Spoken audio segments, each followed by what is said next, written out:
Hello friends, अब हम करने वाले हैं चैप्टर 1 का एक्सरसाइज 1.2 के क्वेश्चन नंबर 1 को सॉल्व। तो इसमें जो क्वेश्चन दिया हुआ है, state whether the following statement are true और फॉल्स। इसमें हमें बताना है ये ट्रू है या फॉल्स है और अपने आंसर को जस्टिफाई भी करना है। तो शुरू करते हैं। पहला जो है, every irrational number is a real number. तो इसका आंसर है ट्रू। हाँ, सारे जो इरेशनल नंबर होते हैं वो रियल नंबर होते हैं, क्योंकि मैंने आपको पहले भी बताया था जितने भी रियल नंबर होते हैं उसमें 2 टाइप्स के नंबर काउंट होते हैं। एक होते हैं रैशनल और एक होते हैं ई रैशनल। तो हाँ, ये ट्रू है। और अगर हम बात करें जस्टिफिकेशन की, तो जस्टिफिकेशन में हम क्या लिखेंगे? Because real number is the collection of rational and irrational number। ठीक है ना? तो इसका तो ये हमें समझ आ गया फर्स्ट बार। लेकिन अगर मैं बात करूँ सेकंड पोर्शन की, तो इस क्या कह रहा है? Every point is on the number line is of the form root m where m is a natural number. क्या हर पॉइंट जो नंबर लाइन पे एग्जिस्ट कर रही है रूट एम, क्या वो एक नेचुरल नंबर है? इसका आंसर आएगा फॉल्स। क्यों फॉल्स आएगा? जब भी हम कोई नंबर लाइन क्रिएट करते हैं, सपोज मान लो ये हमने नंबर लाइन क्रिएट की,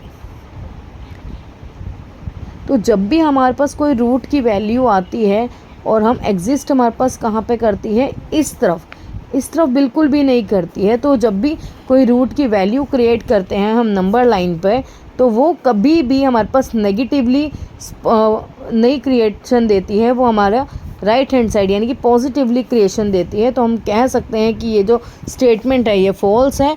तो हम इसमें लिखेंगे negative number can not be square root of any natural number. Third की अगर हम बात करें, every real number is an irrational number.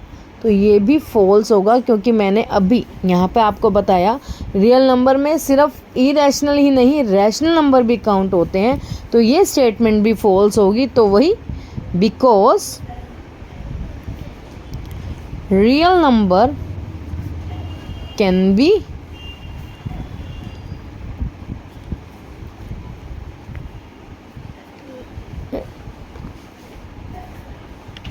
या हम ये भी लिख सकते हैं because real number can count rational और इरेशनल, कैन बी रैशनल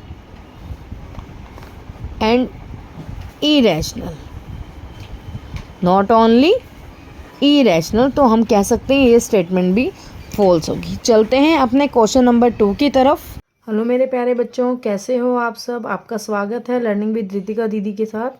और आज हम करने वाले हैं चैप्टर 1 का एक्सरसाइज 1.2 का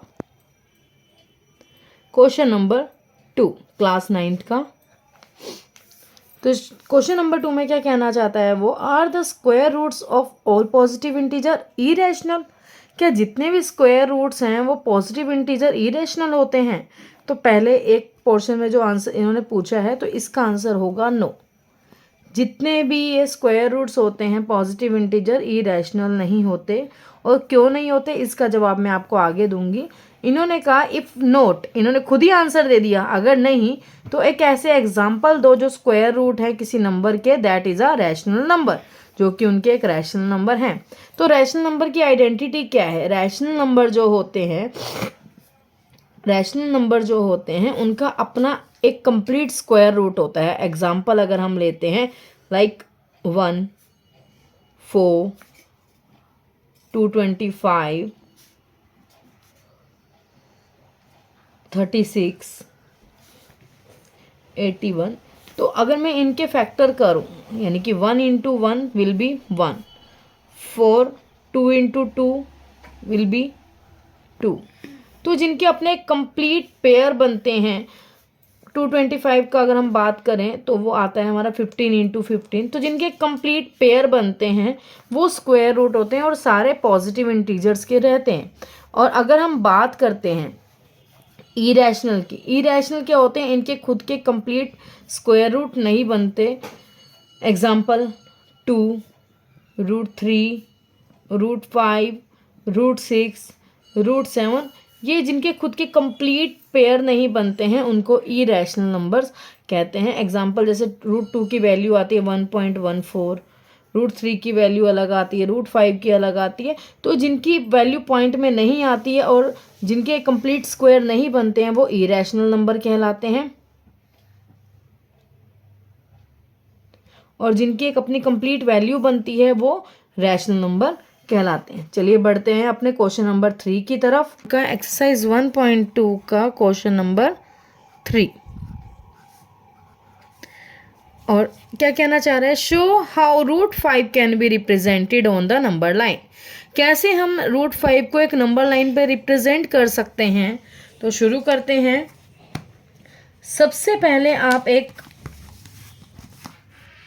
नंबर लाइन ड्रॉ कर लीजिए जितनी आपको लगता है हमें चाहिए।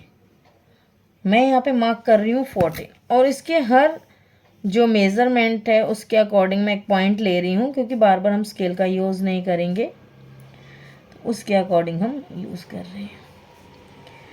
जब भी हमें नंबर √5 की या किसी भी रूट की नंबर लाइन बनानी होती है तो उसके लिए हमें एक पाइथागोरस थ्योरम का यूज़ करना पड़ता है। पाइथागोरस थ्योरम के लिए हम सब वाकिफ़ हैं कि ये जो है ये हाइपोटेन्यूज को रिप्रेजेंट करता है, ये बेस को, और ये परपेंडिकुलर को रिप्रेजेंट करता है। और √5 की वैल्यू आपकी कब आएगी, √5 की वैल्यू जब भी हम पाइथागोरस थ्योरम का यूज़ करेंगे, जब भी हम पाइथागोरस थ्योरम का यूज़ करेंगे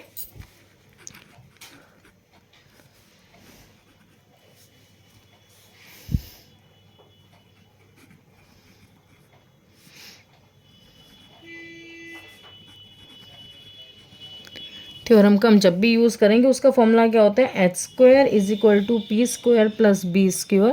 तो यानी कि √5 की वैल्यू यहाँ पे कब आएगी, जब हमारे पास एक चीज़ √2 होगी, जब हमारे पास एक चीज़ 2 की स्क्वायर होगी यानी कि 4 होगी, और 4 और 1 का स्क्वायर यानी कि किसी भी चीज़ का स्क्वायर करूँगी और एक बेस को अगर हम ले लेते हैं तो हमारे पास वैल्यू आती है √5।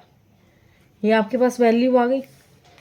अब ये जो है वैल्यू मेरे को मिल गई, हमें पता लग गया कि परपेंडिकुलर कितना लेंगे और बेस कितना लेंगे, तो ये हम शो कर सकते हैं। तो चलिए शुरू करते हैं। अब मुझे पता लग गया, मैंने परपेंडिकुलर लिया था 2 का स्क्वायर। तो देखो जब भी हम कोई नंबर लाइन लगाते हैं तो नेगेटिव इंटीजर्स होना ज़रूर चाहिए हमारे पास, और जाहिर सी बात है अगर हम इसको कंटिन्यूटी देते हैं तो ये जो नंबर लाइन है बहुत छोटी बनेगी। तो मैं 2 सेंटीमीटर को 1 यूनिट रिप्रेजेंट करूँगी। तो हमारे पास जो बेस है हमारे पास कितना था, 1। तो यानी कि 1 मेरे पास हो गया 2 सेंटीमीटर के बराबर। तो ये वैल्यू आ गई मेरे पास 2। और हमारे पास परपेंडिकुलर कितना था, 2 का स्क्वायर, तो यानी कि 4 का स्क्वायर के अकॉर्डिंग मैं यहाँ पर इसको मेज़र कर देती हूँ। अब मुझे इस लाइन को 0 के साथ ज्वाइन करना है, कर लिया। इसको भी मैं हाईलाइट कर देती हूँ। अब मेन जो हमारा पोर्शन है अब स्टार्ट होगा। इस 0 से लेकर जो हमने लाइन क्रिएट की है हाइपोटेन्यूज वाली, क्योंकि इस पॉइंट से ही हमें √5 मिलना है, तो हमें एक आर्क क्रिएट करनी होगी। आर्क क्रिएट जिस पॉइंट पे ये रहेगी वो पॉइंट मुझे मिलेगा √5 का, तो √5 की वैल्यू जो होती है वो अप्रोक्स 2 पॉइंट समथिंग होती है। तो 2 का स्क्वायर क्या होता है, 4 और समथिंग √5। तो ये बन गई हमारे पास वैल्यू। अब आप इस